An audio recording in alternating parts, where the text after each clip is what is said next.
Kita masuk di dalam bagian terakhir dari segmen Impact kita bersama dengan Anton Medan.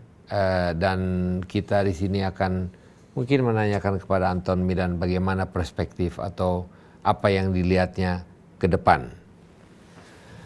Tapi sebelum kita berbicara apa yang kita lihat ke depan, Anton Medan ditakutin orang? Saya justru takut kalau orang takuti saya. Saya mengharapkan orang bisa menghormati saya, itu sebuah keberkahan dari Tuhan. Kenapa takut kalau orang takut? Sulit saya membangun sebuah komunikasi, sulit saya menyampaikan hal yang baik. Saya lebih baik dihina. Tapi apa seorang Anton Medan merasakan bahwa orang dengan latar belakang yang dimiliki oleh Bung Anton nih, saya tidak heran kalau orang datang ke Bung Anton terus hati-hati bicaranya. Merasakan nggak kalau orang itu saya merasakan orang hati-hati, tidak mau salah, orangnya cepat naik darah gitu? Oh enggak. Jadi sekarang saya coba dengan lunak, saya lebih banyak merendah, bagaimana membangun sebuah komunikasi. Image-nya Anton Medan tuh mungkin tampangnya tampang kriminal, tapi punya hati nona. Justru terbalik menurut hemat saya. Justru mungkin banyak orang yang mengatakan Anton Medan kalau masuk di TV nggak kelihatan seperti apa ngomongnya su. Tapi kalau tiba-tiba dia marah, kalau marah itu nggak bisa dikontrol. Saya hampir jarang marah. Masa nggak pernah marah? Waktu dulu melakukan hal-hal seperti Itu cuma satu kali. dulu. Oh, sekarang udah nggak lagi. Saya berusaha menjadi manusia yang sabar. Disitulah ukuran keimanan seseorang. Tidak perlu ditakuti Anton Medan. Dan saya Tidak mau merasa ditakut. kecewa kalau saya takuti orang. Saya bukan penjahat, tapi situasi yang memaksa saya melakukan kejahatan. Dulu. Ya.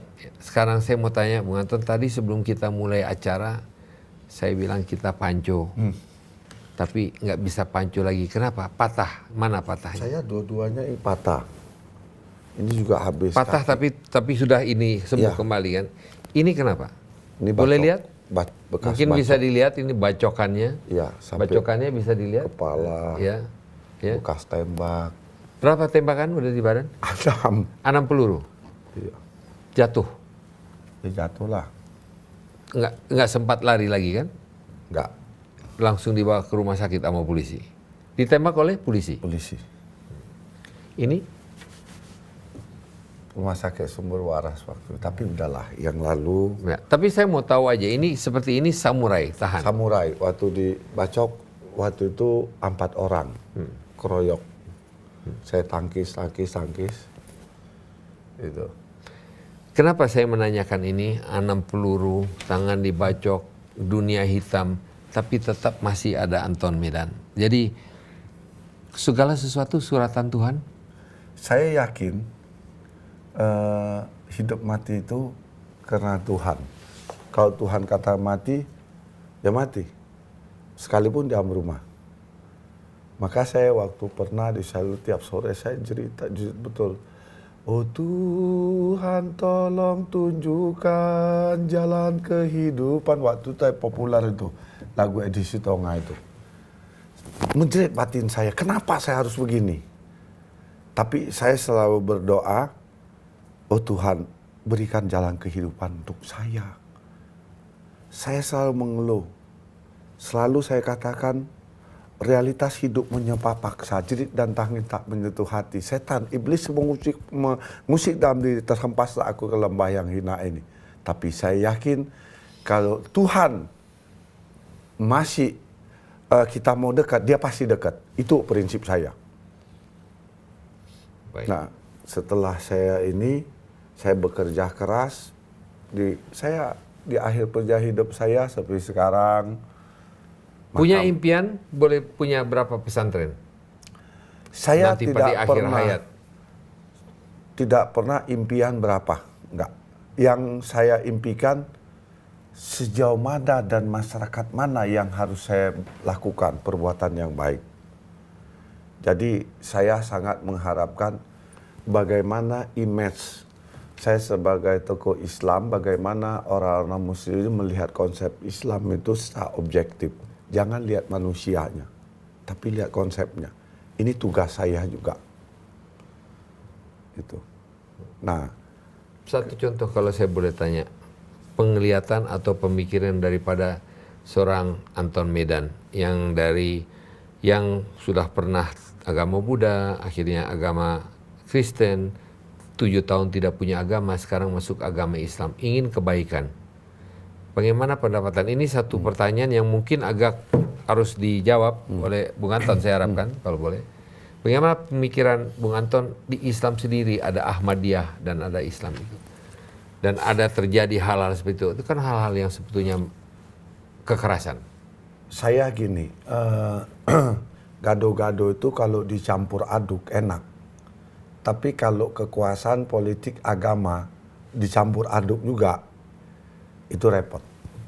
Jadi saya ingin katakan harus kita memisahkan air ya air, minyak ya minyak. Hukum ya hukum, politik ya kekuasaan. Kalau ini yang terjadi, repot. Ini politik. Ya.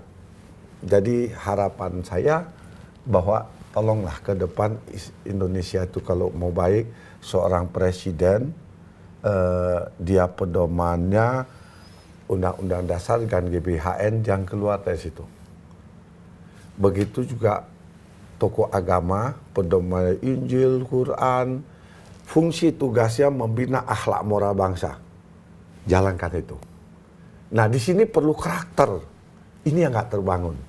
Yang saya lihat itu. Ya. Pertanyaan saya tadi? Ya itu jawaban saya katakan ini karena ada campur aduk, gado-gado sih enak. Tapi kalau udah politik, kekuasaan, agama jadi satu, ini rancu. Dan itu yang terjadi antara Ahmadiyah Betul. dan Anton Medan mengatakan saya pendidikan sekolah rakyat aja nggak selesai atau 7 tahun ya sekolah rakyat atau apa. Tapi bisa ngomong GBHN, bisa ngomong politik, campur aduk, segala sesuatu. Tapi pada satu saat beberapa kali ingin mengucapkan kalimat syahadat pun tidak bisa. Akhirnya ada almarhum Zainuddin MZ. Ya. Apa yang dikatakan Zainuddin MZ kepada Anton Medan? Kenapa dia mau mengucapkan supaya Anton Medan mengucapkan kalimat syahadat? Apa bedanya Zainuddin MZ dengan imam yang satu lagi itu? Yang tidak mau supaya Bung Anton mengucapkan kalimat syahadat. Jadi gini, kalau pertanyaan memang menarik. Anton Medan nggak sekolah, nggak ini, tapi keyakinan percaya diri luar biasa. Seorang GBHN pun bisa bicara. Ya, saya ingin katakan, saya tidak pernah minder, saya percaya diri. Toh juga Quran menunjukkan bagaimana seorang Nabi Yusuf alaihissalam sukses justru dari penjara. Dia bisa selamatkan Mesir dari krisis pangan, dari penjara loh. Ini hikmahnya besar. Itu contoh buat saya, potret. Yang kedua, kalau kita bicara bajingannya Anton Medan, saya kira saya nggak sebajingan Umar bin Khattab. Saatnya sahabat dekat dengan Nabi Muhammad. Saya nggak pernah kubur anak saya hidup-hidup. Tapi begitu dia Islam, dia menjadi kekuatan. Nah, lalu saya katakan, sekolah itu apa jaminan? Nabi Muhammad itu tidak sekolah. Ummih, buta huruf. Pertama, Jazirah Arabia, dia bisa selamatkan manusia biadab menjadi beradab. 1. 100 deretan toko dunia, Nabi Muhammad number 1. Oleh Kerihat ditempatkan di buku itu. Kalau Nabi Muhammad bisa, kenapa Anton Medan nggak bisa? Quran mengatakan, laqad kana lakum fi uswatun hasanah. Terdapat suri tauladan pada diri Rasulullah. Ini kan tidak slogan, ini harus diaplikasikan, ditindaklanjuti. Dari situlah saya pikir tidak ada hal yang tidak mungkin, Pak Peter. Tidak mungkin itu bukan sebuah fakta. Tidak mungkin karena niat, tekad kita nggak kuat. 1. Tidak mungkin kita capai karena kita tidak tahu cara. Nah, tidak mungkin kita capai karena kita nggak sabar. Kalau niat tekad kita, cara yang tepat, sabar, Apa sih yang nggak bisa? Orang sabar sekarang jadinya. Iya. Nah, Saya mau pertanyaan, tapi saya begini, Dah. Bung Anton, kalau saya udah ngomong begini, kita nggak selesai 5 jam bicara. oh iya. Saya juga singkat-singkati. Jadi kesimpulannya apa yang saya lakukan setelah saya tobat lewat Zainuddin saya Islam. Ya, Zainuddin. Saya pikir pertama itu kita melakukan Bagaimana Bung Anton meyakinkan almarhum Zainuddin MZ agar supaya beliau mau Bung Anton mengucapkan kalimat syahadat? Apa Iya. yang Anda katakan kepadanya? Ketika itu saya sampaikan saya mau masuk Islam tapi nggak diterima udah 3 kali Pak Ustadz. Oke. Sudah kamu belajar Islam 14 tahun udah. Muhammadiyah saya belajar 2 tahun. Persis saya belajar 8 tahun. NU saya belajar 4 tahun. Setelah saya udah mantap, baru saya niat mau Islam. Ketika saya mau Islam di komunitas Islam Tionghoa, saya ditolak. Kita punya 2 menit, tinggal 2 menit. Ya. Terus. Akhirnya saya ke sini. Oke. Saya percaya, saya yakin kamu bisa bagian daripada umat Islam yang berperan di masyarakat. Kamu punya nilai plus. Kata Zainuddin MZ. Ya. Lalu apa yang saya mesti lakukan? Saya hanya pesan 3. Apa yang kamu lakukan? Niat yang kuat. Kedua, ikhlas. Lakukan karena Allah. Nah yang ketiga, kamu harus siap kecewa. Karena yang kamu hadapi manusia. Tapi kamu akan siap kecewa kalau kamu lakukan karena Tuhan.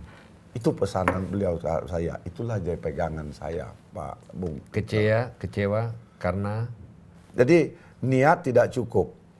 Ikhlas nggak cukup. Kita harus siap kecewa. Orang tanam rumput tidak mungkin tumbuh pohon kelapa. Artinya berbuat jahat, ya jahat hasilnya. Kita berbuat baik, tanam padi, rumput bersih. Padi tumbuh, rumput ikut lagi. Nah kalau kita karena manusia kita akan kecewa. Tapi lakukan semua karena Tuhan. Itulah jadi dengan niat pedoman dan saya. ikhlas. Iya. Dan siap untuk kecewa. Iya. Anton Medan. Terima kasih Bung Anton Yo. atas kedatangannya. Saya Semoga pertanyaan yang saya sampaikan tidak merupakan pertanyaan yang terlalu provokatif. Amin. Pemirsa, inilah pertemuan kita bersama dengan Anton Medan. Dan kalau boleh saya rangkum apa yang dikatakannya, kita tidak cukup hanya berniat, kita tidak cukup hanya kalau ikhlas, tapi kita pun harus siap untuk kecewa. Nah, dengan perkataan terakhir ini kita telah sampai di penghujung acara kita. Semoga apa yang kita dengar dari Anton Medan pada hari ini lebih membuka wawasan kita, cobaan yang ada pada diri kita, dan perubahan kita ke masa depan. Tadi juga kita berbicara, satu waktu berbicara dengan yang namanya binaragawan kita, Ade Rai, yang mengatakan keberhasilan adalah kebaikan yang lebih baik yang telah kita capai dari masa yang dulu. Banyak individu yang dapat kita pertemukan di dalam acara ini. Semoga berkenan, sampai bertemu di kesempatan yang berikutnya.